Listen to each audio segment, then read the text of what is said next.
Hello, in front of me I've got POCO C40. In this video I'll show you how to use Google Assistant on lock screen. In the beginning, let's go to Google app,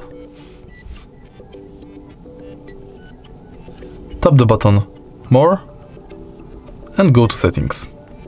Enter Google Assistant, go to Voice Match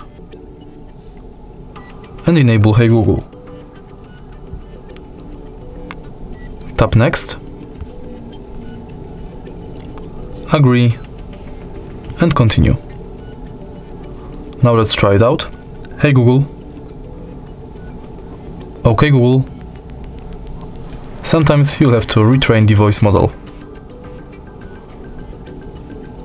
OK Google, OK Google, Hey Google, Hey Google. Now tap Finish and try it again. OK Google.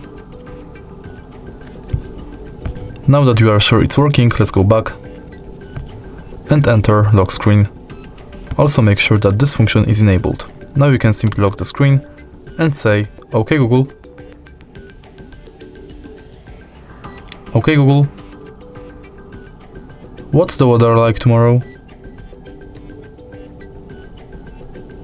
It'll be partly cloudy with a high of 70 and a low of 46.